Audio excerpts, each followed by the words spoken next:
السلام عليكم ورحمة الله وبركاته. يا جماعة النهارده معاكم أحمد شويبس وأستاذ محمد عارف وبنكمل مشوار البط مع بعضينا.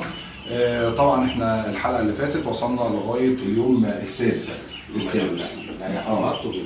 طبعا احنا وصلنا للمرحلة ديت خلاص وقفلناها في الحلقة اللي فاتت، وأستاذ محمد عارف هيقول لنا من أول بقى من بعد اليوم السادس اليوم السابع بقى بنعتبر ان اليوم السابع ده بندي جرعة رفع مناعة للبط، نعلي المناعة بتاعت البط ونخليه يستقبل المكان بتاعي.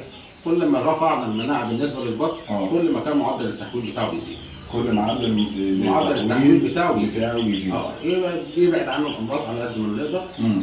من الناحيه الثانيه بيخلي معدل البطايه في التحويل كويس. طبعا احنا اتفقنا ان احنا اليوم السادس اللي احنا وقفنا عنده ميه بيضاء. ميه بيضاء بنريح البطايه خالص من الادويه. بعد موضوع الادويه نخش بقى على اليوم السابع. اليوم السابع بندي حاجه اسمها روبر يار، ده رافع مناعه محترم جدا. رافع مناعه روبر هنوريه كده. احنا كده طبعا ورينا لكم يا جماعه. طبعا احنا قلنا الاسم وورينا الجرعه بتاعته بندي نص سنتي على اللتر.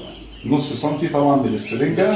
على اول العبوه نفسها هنا اهوت في جزء في الازازه نفسه بيبقى مدرج فيه. ببتدي اميل الازازه واعبي فيها الجزء اللي انا عايزه على كميه الميه بتاعتي. اتفقنا انا 10 لتر او 12 لتر كميه وات ايفر بتاعتنا.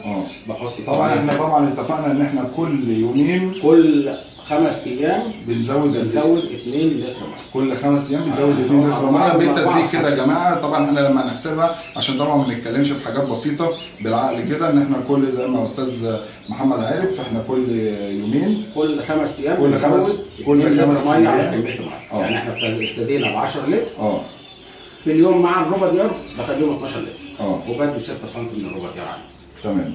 طبعا ان احنا طبعا خلصنا طبعا اليوم السابع بنفضل ماشيين دوت على قد يعني كام يوم؟ ده بديه من النهارده اليوم السابع. اليوم السابع خلاص بريح. اليوم الثامن بدي ميه. اليوم الثامن بدي ميه اللي هو يعني دوت بس اللي هو رفع مناعه يوم واحد في فتره التخدير الاولى. يعني برجع استخدمه ثاني. اما البط لو هكمل فور التسمين كامله. لا احنا ماشيين واحده واحده بحيث اللي بيروح خلينا ده كده النهارده في اليوم السابع اليوم السابع رافع المناعه نص سنتي على لتر ميه. كميه البط على حسب كميه 250 بطايه بنديهم 10 لتر ميه في اليوم السابع. في اليوم السابع. طبعا كده خلاص لغايه اليوم الثامن بقى بندي ميه بيضاء برضه. بنرجع تاني يا جماعه ندي ميه بيضاء زي طبعا استاذ عارف قال لنا، استاذ محمد عارف قال لنا بندي لليوم الثامن ميه بيضاء. والسلام عليكم ورحمه الله وبركاته.